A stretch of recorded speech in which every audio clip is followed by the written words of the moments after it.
بسم اللہ نحمدہ و نصلی علی رسول الکریم اما بعد اعوذ باللہ من الشیطان الرجیم بسم اللہ الرحمن الرحیم فنظر نظرة فی النجوم فقال انی سقیم فتولوا عنہ مدبرین فراغ الی آلہتہم فقال الا تأکلون ما لکم لا تنطقون فراغ علیہم ضربا بالیمین فاقبلوا الیہ یزفون قال اتعبدون ما تنحتون واللہ خلقکم وما تعملون قالوا بنوا له بنیانا فألقوه في الجحیم فأردوا به کیدا فجعلناهم الاسفلین۔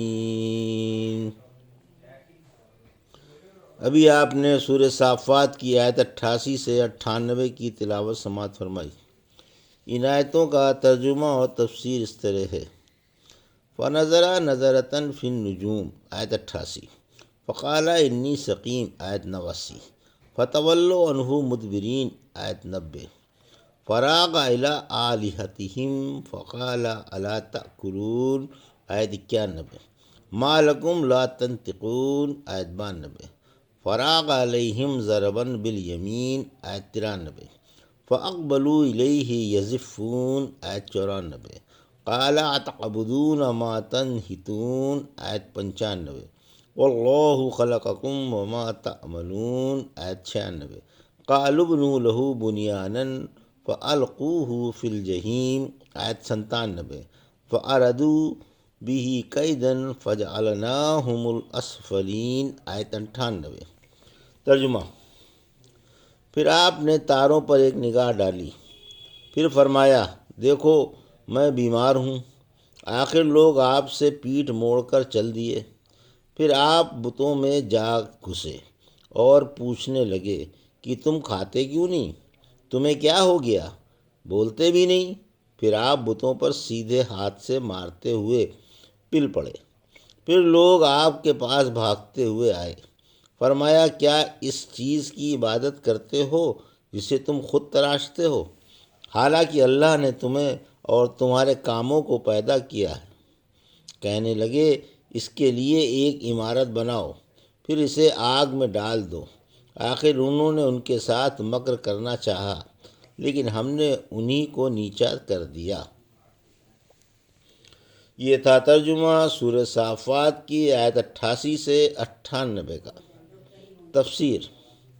آیت 88، خلیل اللہ کا غور و فکر کے بعد گھر ہی میں رہنے کا فیصلہ۔ خلیل اللہ نے یہ اس لیے فرمایا کہ آپ گھر ہی میں رہیں اور لوگوں کے ساتھ عیدگاہ نہ جائیں، کیونکہ تمام لوگ عیدگاہ جانے والے تھے۔ آپ نے اس تنہائی کے موقع کو غنیمت سمجھا تاکہ آسانی سے بت توڑ سکیں، اور زعمانی جملہ بولا جو حقیقت میں صحیح ہے، مگر انہوں نے آپ کو واقعی بیمار سمجھا، حالانکہ آپ کسی جسمانی بیماری میں مبتلا نہ تھے بلکہ دلی بیماری میں مبتلا تھے، یعنی قوم کی بت پرستی سے دل برداشتہ تھے۔ آیت 89، آخر فرمایا کہ میں بیمار ہوں۔ رحمت عالم صلی اللہ علیہ وسلم نے فرمایا کہ حضرت ابراہیم علیہ السلام نے 3 جھوٹوں کے علاوہ کبھی جھوٹ نہیں بولا۔ 2 جھوٹ تو خالص اللہ کے لیے بولے، فرمایا میں بیمار ہوں، اور فرمایا بلکہ بڑے نے یہ کام کیا ہے، اور حضرت سارہ کے بارے میں فرمایا کہ یہ میری ہمشیرہ ہیں۔ یہ واقعی جھوٹ نہیں ہیں جن پر آپ کی پکڑ ہو۔ حاشا وکلا اللہ کا اولو العزم پیغمبر جھوٹ سے پاک و بری ہے۔ اگر کسی نبی کی طرف جھوٹ منسوب کر دیا جائے تو اس کی نبوت باقی نہیں رہتی، بلکہ ان بتوں کی باتوں کو مجازی طور پر جھوٹ کہا گیا۔ یہ تعریض ہے، اور کلام میں کسی شرعی اور دینی غرض سے تعریض جائز ہے۔ تعریضات میں جھوٹ نہیں ہوتا۔ رحمت عالم صلی اللہ علیہ وسلم نے خلیل اللہ کی ان تینوں باتوں کے بارے میں فرمایا کہ ہر بات شرعی غرض پر موقوف ہے۔ آیت 90، لوگ عیدگاہ چلے گئے، سارا شہر خالی ہو گیا، مرد عورت بچے جوان بوڑھے لونڈی غلام غرد شہر میں کوئی نہ رہا۔ خلیل اللہ نے یہ موقع غنیمت سمجھا اور اللہ کا شکر ادا کیا۔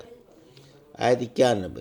خلیل اللہ نے تکمیل مقصد کے لیے موقع غنیمت سمجھا۔ آخرکار آپ پھرتی سے بتوں میں پہنچے اور فرمانے لگے کہ کھانا کیوں نہیں کھاتے؟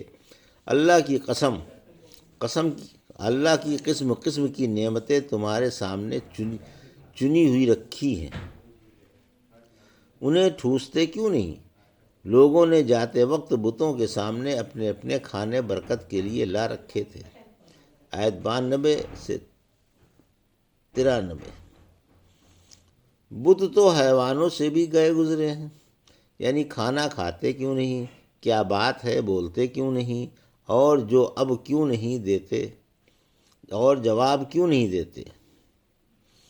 خلیل اللہ سیدھے ہاتھ کی ضرب کے ساتھ ان پر ٹوٹ پڑے۔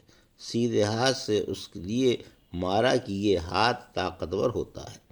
آپ نے انہیں توڑ پھوڑ کر چھوڑ دیا، البتہ بڑے دیوتا کو ہاتھ نہیں لگایا تاکہ لوگ اس کی طرف رجوع کریں، جیسا کہ سورہ انبیاء میں گزر چکا ہے۔ آیت 94۔ لوگوں کو خلیل اللہ کی تلاش، پھر لوگ دوڑ کر آپ کے پاس پہنچے۔ یہ قصہ اس جگہ مختصر ہے اور سورہ انبیاء میں تفصیل کے ساتھ ہے، کیونکہ جب یہ مشرک عیدگاہ سے لوٹ کر آئے اور بتوں کی یہ درگت دیکھی تو خون کے گھونٹ پی کر رہ گئے۔ شروع میں تو ان کی سمجھ میں یہ بات آ بھی نہ سکی کہ کس نے یہ نامعقول حرکت کی ہے۔ آخر پوچھا گچھا، قریت کی معاملہ سمجھا اور پہچان گئے کہ یہ کام ابراہیم کے علاوہ سوا کسی اور کا نہیں۔ پھر جب آپ کے پاس آپ کو ڈانٹنے اور دھمکانے کے لیے آئے تو آپ نے انہیں آڑے ہاتھوں لیا، انہیں شرم و غیرت دلائی اور بت پرستی پر افسوس کا اظہار کیا۔ آیت 95۔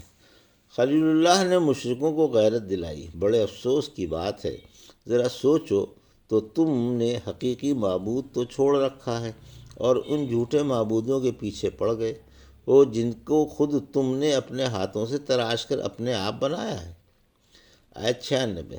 انسان کا اور اس کے کاموں کا خالق اللہ ہے، حالانکہ تمہارا اور تمہارے کاموں کا خالق اللہ ہی ہے۔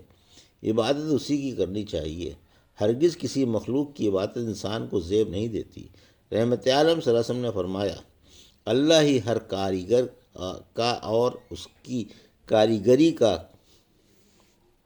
صانع ہے۔ پھر جب حضرت ابراہیم علیہ السلام نے اپنی حجت سے انہیں قائل کر دیا اور لاجواب بنا دیا تو یہ اپنی طاقت پر اتر آئے اور کہنے لگے۔ آیت 97۔ سزائے خلیل کی تجویز، کہ اس کی سزا یہ ہونی چاہیے کہ ایک عمارت بنائی جائے اور اسے لکڑیوں سے بھر کر اس میں آگ لگا دی جائے اور اس میں یہ مجرم ڈال کر بھسم کر دیا جائے۔ سورہ انبیاء میں پورا واقعہ گزر چکا ہے۔ اللہ نے اپنے خلیل پر نمرودی نارگل و گلزار بنا دی۔ نمرودی نار گل و گلزار بنا دی۔ آگ نے آپ کا ایک بال بھی نہیں چلایا، مشرک جل بھن کر رہ گئے۔ اللہ نے ان کی تدبیر خاک میں ملا دی، خلیل اللہ کی مدد ہوئی اور آپ کی حجت غالب رہی۔ آیت 98۔ اسی لیے اللہ نے فرمایا کہ ان مشرکوں نے ہمارے خلیل کو اپنی تدبیر سے آگ میں جلانا چاہا تھا، لیکن ہم نے انہی کو ذلیل و پست کر دیا اور غلبہ خلیل ہی کو دیا۔ یہ تھا ترجمہ اور تفسیر سورہ صافات کی آیت 88 سے 98 کا، جو ابھی آپ نے سماعت فرمائی۔ بارک اللہ لی و لکم فی القرآن الحکیم و نفعنی وایاکم بآیات الذکر الحکیم۔